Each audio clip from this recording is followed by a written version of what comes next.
Bueno, pues ya tenemos la definición, ¿no? de estructura, de tau estructura, debería de ser como más claro decir, ¿no? O sea, porque ya hemos dicho esta analogía, pero ahora que tenemos el tipo de semejanza, el tau lo que hace es que precisamente nos selecciona una clase de objetos en el topos, ¿no?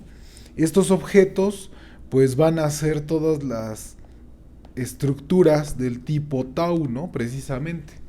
Todas las interpretaciones que podamos construir sobre todos los conjuntos que nos dejen construir interpretaciones para nuestro tipo de semejanza tau, ¿no?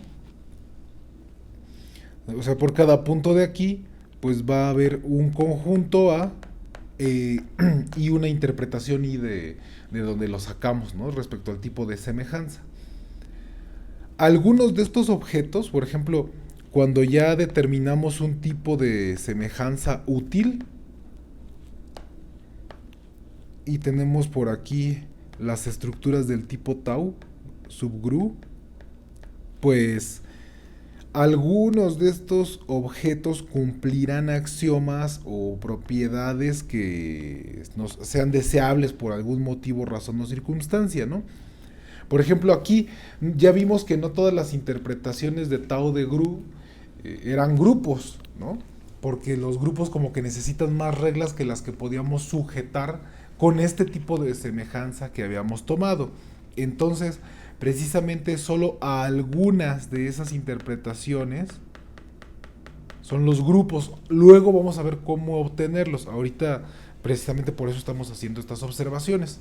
Ahora, lo que sí no podemos dudar es que, pues, ¿qué onda ya cuando pensamos en estos objetos, ¿no? Así, cuando pensamos en todas las estructuras del tipo tau, ¿qué onda, no? Y entonces aquí el asunto es que, pues, podemos empezar a hablar de muchas cosas entre ellas, ¿no? Por ejemplo, en gráficas,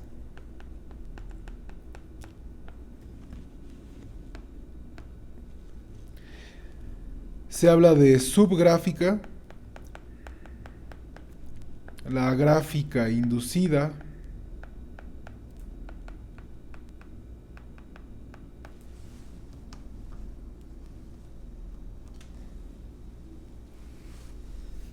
en los espacios métricos se habla de subespacio,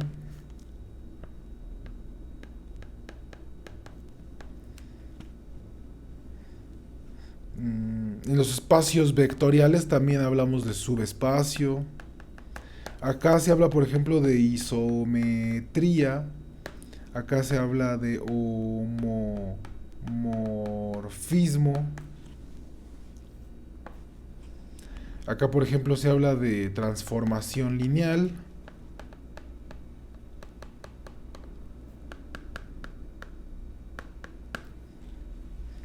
¿Vale? O sea, ahí pues dependiendo del tipo de semejanza, las estructuras de las cosas, de la categoría de objetos, ¿no? Se hablan de ciertas funciones que se portan de ciertas maneras. Por ejemplo, las transformaciones lineales y así, ¿no? Pero todos tienen como un comportamiento básico que en la teoría de categorías han llamado morfismo. ¿Vale? Entonces, ese tipo de cosas se puede retratar desde cómo estamos capturando las estructuras precisamente.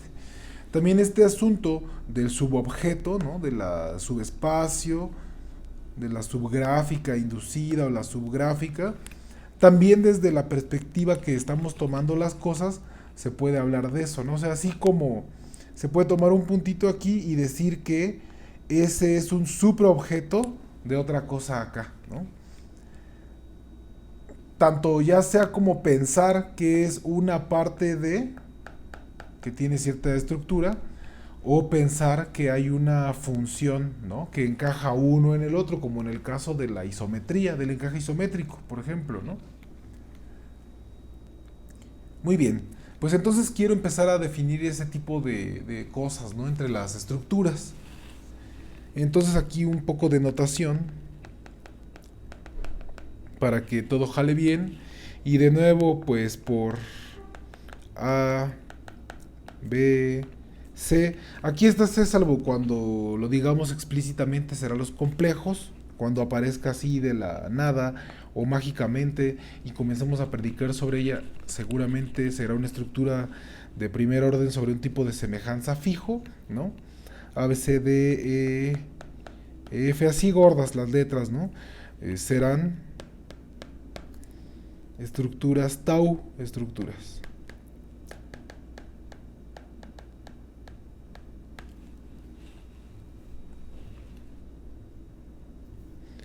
A, B, C, D, E, F.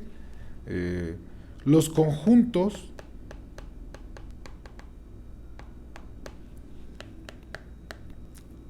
sobre los cuales se interpretó a Tao.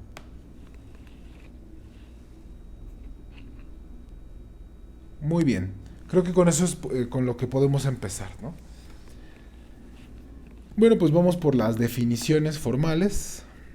Entonces, pues vamos a empezar con la de morfismo. Aquí hay muchas maneras de empezar. La verdad es que solo hay que organizar las cosas como queramos. Y pues como sinceramente no preparo estos videos, sino que voy tratando de construir las cosas, pues vamos a construirla desde la situación del morfismo. Creo que así lo hace Tent, si mal no recuerdo, ¿no?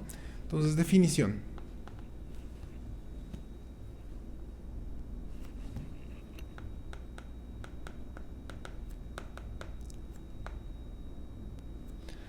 Y ya habíamos dicho que íbamos a fijar un tipo de semejanza para no estar teniendo problemas, ¿no? Entonces, si tomamos dos estructuras y f una función de a en b,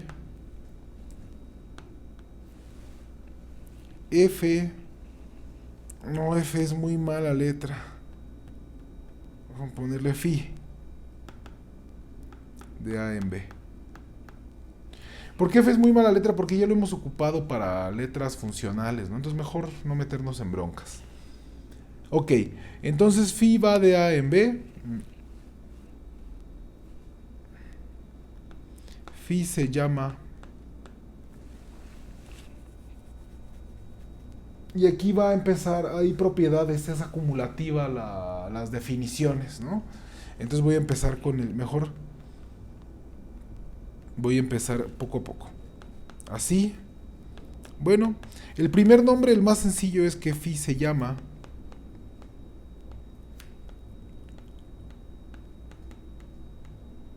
morfismo débil. Si y solo si, pues tiene que cumplir propiedades. Aquí hay cláusulas, ¿no? Y las cláusulas están dadas precisamente por el tipo de semejanza. Lo que vamos a querer es que de alguna manera se respeten las cosas del tipo de semejanza, como dicen los algebrólogos y las algebrólogas, pues que sea lo mismo operar y después enviar que enviar y después operar, ¿no? O sea, vamos a capturar una generalización de este concepto a través de los morfismos. También hay quien le llama homomorfismo, como José Alfredo en su libro, y me parece que, bueno, creo que soy el único que le pone morfismo, pero pues tengo que escribir mucho, ¿no? Entonces en los libros ya está puesto, ¿vale? Aquí se voy a poner para evitarnos confusión alguna. En algunos textos se llaman homomorfismos.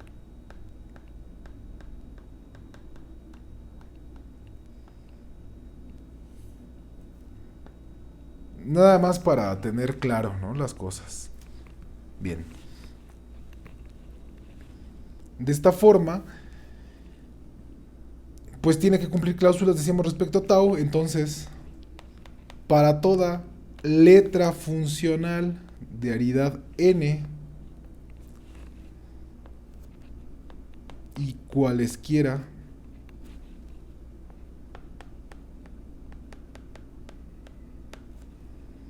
pues como estamos hablando de una letra funcional de aridad n, vamos a tomar n elementos en A.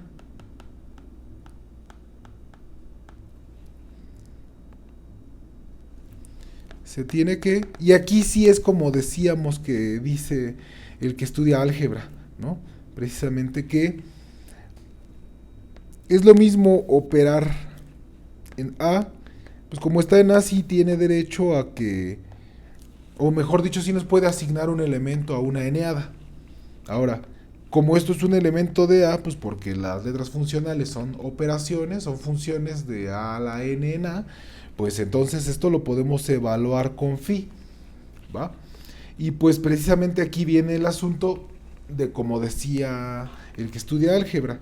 Esto tiene que ser lo mismo que aquí lo que hicimos fue operamos y enviamos. Y entonces del otro lado debería de ser enviar y operar. Entonces operar es que la F queda fuera, pero phi de algo de A es algo de B. Entonces esto ya tendría que ser la estructura en B. Por eso es importante fijar el tipo de semejanza. Las letras, fijar una letra, eso nos va a ayudar a hablar de una correspondencia entre relaciones y operaciones entre las estructuras. O sea, nos da de manera implícita como F en todas como es.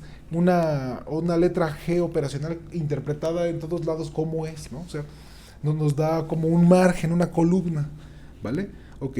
Y entonces esto de quién tendría que ser, bueno, pues de lo que se envió. O sea, phi de A1 hasta phi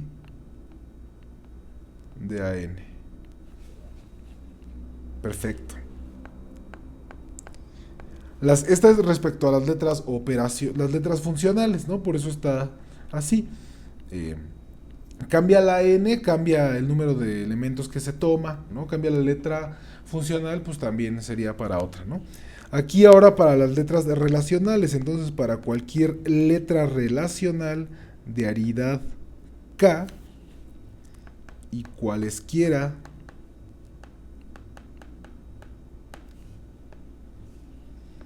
A1 hasta AK en A se tiene que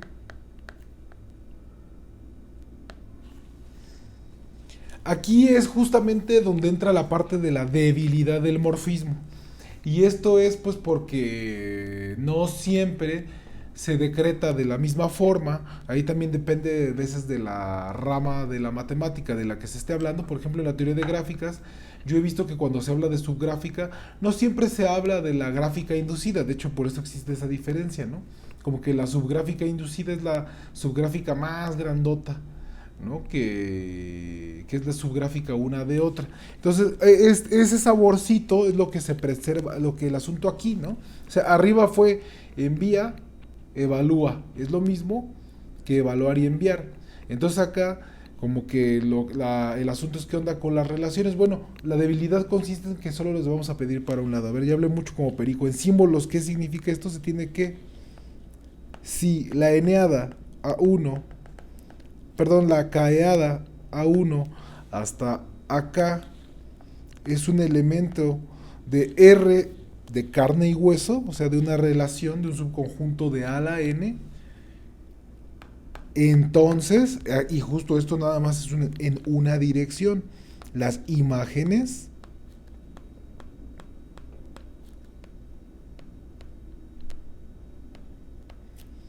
pues están ahora en la R, pero interpretada en B, o sea, en el respectivo subconjunto. Muy bien. Nada más va en un sentido, justo, ¿no? O sea, y las cosas que están en el contradominio relacionadas, según R interpretada en B, no tienen por qué venir de cosas relacionadas en A, ¿vale? Eso es aquí el asunto de la debilidad, ¿no? Muy bien. Y falta una tercera regla. Y esta es pues para las constantes. Aquí sí es sencilla la situación. Para cualquier constante,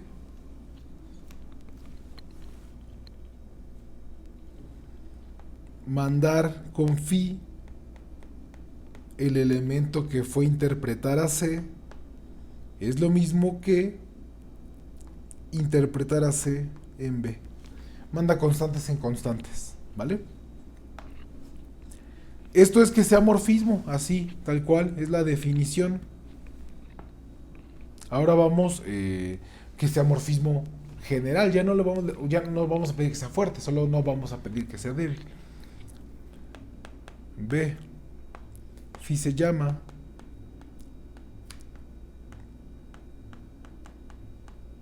morfismo si y solo si Phi es morfismo débil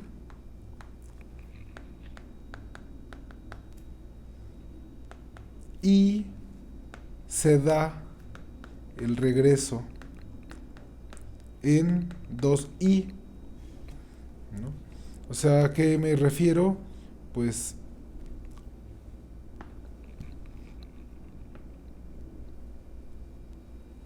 en esta definición, ay, mejor de este lado.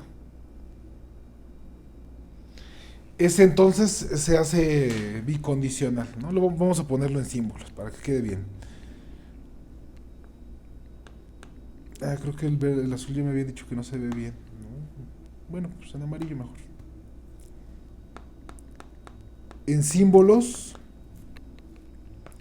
pues para toda R, una letra relacional de aridad K, y todas A1 hasta AK elementos de A, si esta K-eada estaba en la relación interpretada en A, eso será equivalente a que la K-eada de las imágenes pues es una relación interpretada en B.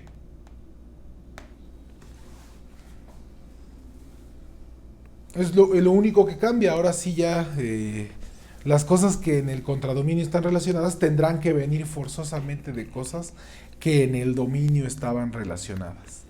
Muy bien. Entonces ya llevamos esta definición, desde decía yo que era acumulativa. Ahora, pues lo que os ocurre muchas veces, la noción de encaje, ¿no? Phi se llama encaje. Si y solo si, pues Phi es morfismo y Phi es una función inyectiva. ¿Vale? Notación, vamos a poner notación aquí, es importante.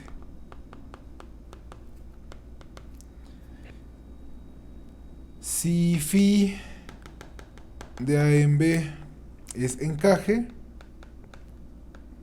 se denota con, pues lo vamos a poder poner así, miren. Ahí.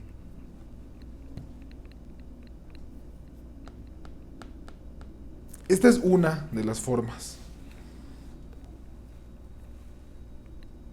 Perdón, así, ¿no? Si solo existe el encaje, por ejemplo, pues vamos a poner que... también otra notación que a veces ocupo es esta, ¿no? Con un ganchito. Para decir que es encaje, ¿no? Que es morfismo y que además como función es inyectiva. Muy bien. Si existe un encaje entre A y B, se escribirá que A es menor o igual que B. Ese simbolito de menor o igual lo vamos a agarrar para subobjeto siempre que podamos, ¿no? Hasta en una de esas una función será un subobjeto de otra función si cumple algo. Es pues como manteniendo ideas nada más, ¿no? Mientras sea muy claro, vamos a utilizarlo.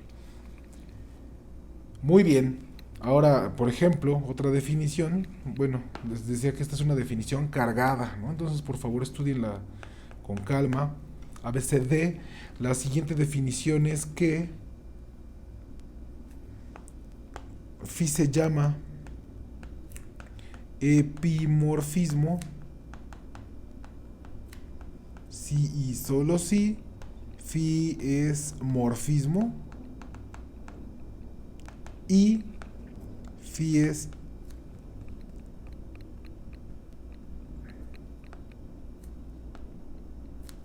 sobreyectiva.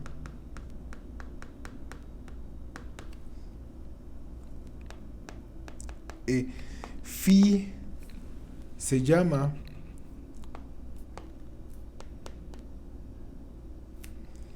y ahora sí, pues el famosísimo nombre que hemos escuchado muchas veces, ¿no? Isomorfismo. Sí y solo si phi es un encaje y un epimorfismo.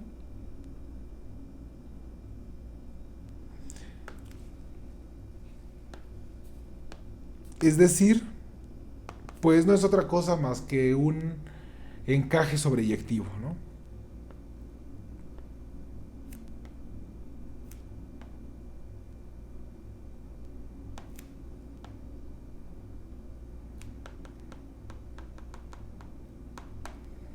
Perfecto, muy bien. Pues voy a dejar esta definición que es larga, por favor estudienla. En adelante busco unos ejemplos, o más bien los buscaré en mi cabeza en lo que voy por comida, nos videamos.